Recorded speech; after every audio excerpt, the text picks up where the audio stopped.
Friends, welcome to Lavanya's life style. Friends, ఈరోజు నేను కొత్త అమావాస్య రోజు గ్రామదేవత అమ్మవారికి నైవేద్యాలు ఎలా పెట్టానో, అలాగే ఎలా పూజ చేసుకున్నానో ఈ వీడియోలో మీ అందరితో కూడా నేను షేర్ చేయాలనుకుంటున్నానండి. ఎవరైనా సరే కొత్తగా గ్రామదేవత పూజా విధానం గురించి తెలుసుకోవాల్సిన వాళ్ళు ఉంటే వాళ్ళు తప్పకుండా ఈ వీడియోని కంప్లీట్గా వాచ్ చేయండి. మీ క్లియర్ ఇన్ఫర్మేషన్ అనేది ఈ వీడియోలో క్లియర్గా ఉంటుందన్నమాట. కొత్త అమావాస్య అని ఎందుకంటారంటేనండి, ఉగాదికి ముందు రోజు మనకి ఈ అమావాస్య అనేది వస్తుందన్నమాట. అందువల్ల దీన్ని కొత్త అమావాస్య అంటారు. ఉగాది నుంచి మనకి కొత్త సంవత్సరం ఎలాగా ప్రారంభం అవుతుంది, ఆ ఉగాదికి ముందు రోజు వస్తుంది కాబట్టి కొత్త అమావాస్య అనే పేరు ఉందండి. కొత్త అమావాస్య రోజు తప్పనిసరిగా గ్రామదేవతను పూజిస్తారండి. ప్రతి ఒక్కరు కూడా ఒక్కొక్క ఊరికి ఒక్కొక్క గ్రామదేవత ఉంటుందన్నమాట. ఒక్కొక్క ఊరిలో మరినమ్మ తల్లి అని, పోలేరమ్మ తల్లి అని, అలాగే దుర్గాలమ్మ తల్లి అని, అలాగే భద్రకాళీదేవి అని, ఇలా రకరకాల పేర్లతోటి మనకు అమ్మవార్లు దర్శిస్తూ ఉంటారనమాట. కొత్త అమావాస్య రోజు తప్పనిసరిగా ఎవరికి వీలైనంత వాళ్ళు నైవేద్యాలు పెట్టి చాకలికి ఇస్తూ ఉంటారండి. అలా మనం నైవేద్యాలు పెట్టి అమ్మవారికి ఆశీర్వాదం కోసం మనం నైవేద్యాలు పెట్టి చాకలికి ఇవ్వడం వల్ల కడుపు చలవ అని నమ్ముతారండి. అలాగే గ్రామదేవత పూజ ఎలా చేసుకోవాలి అంటేనండి, దేవత పూజ చేయాలనుకుంటున్న వాళ్ళు, అలాగే అమ్మవారికి కొత్త అమావాస్య రోజు నైవేద్యాలు పెట్టాలనుకుంటున్న వాళ్ళు ఏం చేయాలంటే, ఉదయాన్నే లేచి చక్కగా తలస్నానం చేసి అమ్మవారికి చక్కగా మనం ఈ విధంగా చక్కగా ఒక పీట తీసుకుని ఆ పీటకి చక్కగా పసుపు రాసి చక్కగా బియ్య పిండితో ముగ్గులు వేసి చక్కగా కుంకుమ బొట్లు పెట్టి ఈ విధంగా మనం అలంకరించుకొని చక్కగా నైవేద్యాలు పెట్టాలండి. నైవేద్యాలు కూడా చక్కగా గారెలు తయారు చేయాలి. అలాగే చూస్తున్నారు కదా, మనం ఇక్కడ చక్కగా గారెలు తప్పనిసరిగా నైవేద్యం పెట్టాలండి. చూస్తున్నారు కదా, అలాగే గారెలు నైవేద్యం పెట్టాలి, బూరెలు నైవేద్యం పెట్టాలి. అలాగే మనం వేడి ఉపారం, చల్లని ఉపారం అని ఇక్కడ మనం ఒక విషయం చెప్పుకోవాలండి. బూరెలు గారెలు పెడుతూ ఉంటాము, దానితో పాటు వేడి ఉపారంగా చక్కగా మనం పెసరపప్పుని ఉడికించి పెడతామండి. ఉడికించిన పెసరపప్పుని మనం నైవేద్యంగా పెడతాము. అలాగే తెలగపిండి కూర కూడా కొన్ని చోట్ల చేస్తూ ఉంటారండి. తెలగపిండి కూర కూడా కంపల్సరీగా పెడుతూ ఉంటారు. అలాగే చక్కగా చూసారు కదా, ఒక అన్నము ఒక మంచిగా విస్తరాకులో కానీ లేదంటే అరిటాకులో కానీ ఒక చక్కగా అన్నము, అలాగే ఉడికించిన పెసరపప్పు, చక్కగా పెరుగు కూడా నిండా తీసుకోవాలండి. చల్లని ఉపారంగా మనం పెరుగు చెప్తాం అనమాట. కప్పు నిండా వెలితి లేకుండా చక్కగా ఇలా మనం వడపప్పు అంటే నానబెట్టిన పెసరపప్పు అన్నమాట. అది చక్కగా ఉడికించిన పెసరపప్పు, అలాగే కొంచెం మనం బెల్లం వేసి చక్కగా అన్నం కూడా చూసారు కదండి, చూస్తుంటేనే కడుపు నిండేటట్టుగా మనం నైవేద్యం పెట్టాలండి.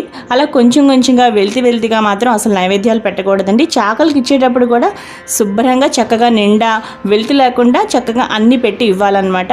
ఆ విధంగా మనం చేసే పద్ధతిలోనే అమ్మవారి అనుగ్రహం ఉంటుందండి. చక్కగా కడుపు చలవ అన్నమాట. అలాగే పిల్లలకి తట్టులు, పొంగులు, అమ్మవారిలో ఆటలమ్మలు ఇవేవి రాకుండా అమ్మవారి చల్లగా పిల్లల్ని రక్షిస్తుందండి. అలాగే ఎవరైనా సంతానం అనుకుంటున్నారనుకోండి, వాళ్ళకు కూడా తప్పనిసరిగా ఈ విధంగా గ్రామదేవతని పూజించిన వాళ్ళకి సంతానం కూడా తప్పనిసరిగా కలుగుతుందండి. మనం చక్కగా అమ్మవారిని ఎలా చక్కగా ఆవాహనం చేసుకుని ఆసనం ఏర్పరిచి తర్వాత పసుపు, కుంకుమ, గంధ, అక్షతలతో అమ్మవారిని మనం చక్కగా పూజించుకున్నాక చక్కగా ఒకసారి దీపం చూపించి అలాగే ధూపం కూడా ఒకసారి చూపించాలండి. ఈ విధంగా అన్నీ అయిన తర్వాత చక్కగా మనం ఏమైనా చదువుకోవాలనుకుంటే అమ్మవారి అష్టోత్తరాలు కానీ ఏమైనా చదువుకుంటే చక్కగా చదువుకోవచ్చు.